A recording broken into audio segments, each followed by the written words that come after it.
L'Algérie et le Maroc, pays voisins partageant des langues, et une culture et histoire communes, entretiennent pourtant des relations conflictuelles depuis maintenant plus d'un demi-siècle. Essayons donc de comprendre, à travers quelques événements clés, les raisons de cette rivalité entre les deux pays nord-africains. Depuis son indépendance en 1956, le Maroc réclame les régions frontalières de Tindouf et Béchar, dans le cadre du projet du Grand Maroc. Ce projet, porté par le parti de l'Istiklal, avait pour objectif de restaurer la souveraineté du royaume sur les régions qu'il contrôlait avant la colonisation. Le roi du Maroc Mohamed V parviendra d'ailleurs, en 1961, à un accord avec le président du GPRA, Ferhat Abba, stipulant la renégociation du tracé frontalier après l'indépendance de l'Algérie. Néanmoins, cet accord ne connaîtra pas de suite après la prise de pouvoir du Ben Bella et l'éloignement de Ferhat Abba, en 1962. Suite au refus des dirigeants algériens de respecter l'accord signé par le GPRA en 1961, les relations avec le Maroc connaissent une escalade qui aboutira, en septembre 1963, au déclenchement de la guerre des Sables. Ce conflit, ayant opposé les armées des deux pays, prendra fin avec la signature d'un cessez-le-feu définitif, le 20 février 1964. Les frontières resteront inchangées et cet événement renforcera le sentiment de méfiance entre l'Algérie et le Maroc. Quelques années après la fin de la guerre des Sables, des troupes algériennes et marocaines s'affronteront à nouveau lors de la première bataille d'Amgala.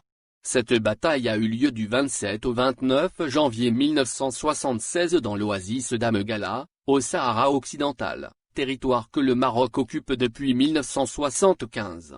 Le dossier du Sahara occidental est d'ailleurs l'une des principales raisons de la rivalité entre les deux pays. L'Algérie soutient le Front Polisario, organisation politique et militaire revendiquant l'indépendance de ce territoire contesté, et que le Maroc considère comme une organisation terroriste.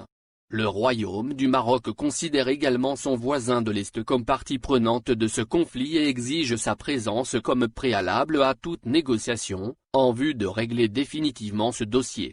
Une exigence à laquelle l'Algérie a toujours refusé de répondre favorablement, car considérant le dossier du Sahara occidental comme un conflit impliquant exclusivement le Maroc et le Sahara occidental.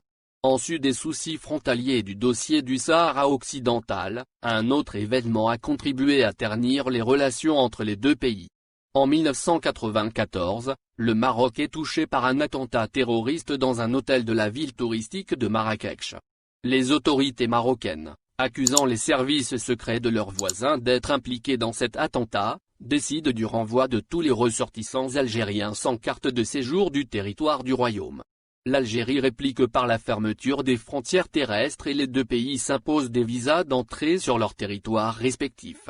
La frontière terrestre entre les deux pays est d'ailleurs toujours fermée, malgré la levée des visas en 2004 par le Maroc, puis en 2005 par l'Algérie. Aujourd'hui, des périodes de crise subsistent toujours dans les relations entre les deux pays. L'un des événements les plus récents a été une crise provoquée par des déclarations du consul du Maroc à Oran.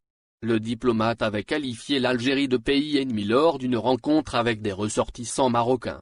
Ces déclarations ont provoqué une vive crise diplomatique qui s'est soldée par le départ du consul marocain incriminé.